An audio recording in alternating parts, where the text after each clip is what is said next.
While we're all sheltering in place and staying at home, what do you do if someone you live with is working outside your home? Well, Nurse Barb is here to help us with all of that and tell us what to do. Great to see you. Great to see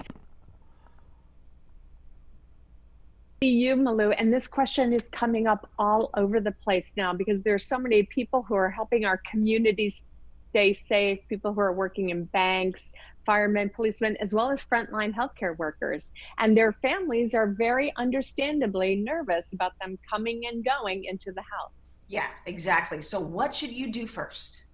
Well, the number one thing to do is talk about it ahead of time with your family members. Make sure everyone has their voice heard and all of their concerns can be aired so that everyone can talk about what's important to them and what they would like to see, and also about their very understandable fears about contracting the virus. And make sure you meet regularly, I should say, and plan ahead, right? I think that's such a great idea because the situation is evolving every day and things may change for family members and the risks may change. So I think it's good to have regular check-ins and say, hey, how's this going, by the way? What kind of supplies should you have on hand? Oh boy, this is such a good question. For people who are leaving the home, you want to make sure they have everything they need to stay safe and not to bring the virus back home, to help reduce the likelihood that they will be infected themselves or infect other people. That means gloves. Number one is gloves, and you can get two different kinds. So, I have these that I wash the dishes with, and you can wash them with hot soapy water and reuse them. And then you have disposable gloves. And Malou, we talked about this on one of our other segments. You cannot find gloves. You can often find them in a hardware store. Yeah, good point. So when they actually leave the home and when they come back, what should they do when they're coming back into the home?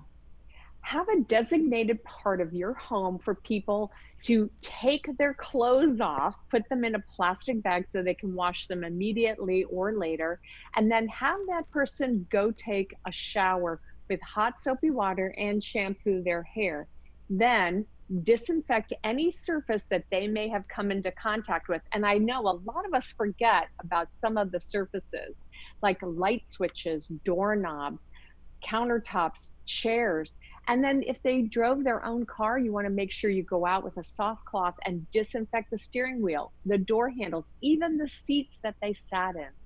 Okay, so what about when we are going outside for a walk and we're around people, but again, keeping our distance? What should we do when we're doing that too, when we come back home? I like that you're keeping your distance, right? We want to keep Right. 6 feet between us. And you want to get outside and walk. You need exercise. We need fresh air. That's why a lot of parks are open. But we want to make sure that people do keep their distance. If you're walking, be on one side of a trail, right? And make sure that if you're in a group that you stand behind the person that you're walking with. So it makes it easier for people. But enjoy yourself, enjoy the birds singing, and the sunshine helps with your vitamin D levels, and that's a mood elevating vitamin in your body. So in all, just continue to disinfect, wash your hands, clean everything, and that's really the way to go. And wear gloves. Right, and disinfect. And you can go to the CDC website because they give you a lot of ideas about how to disinfect and use bleach in your own home to keep everybody as safe as possible. All right, great tips. Nurse Barb, thank you so much. Stay safe, stay healthy.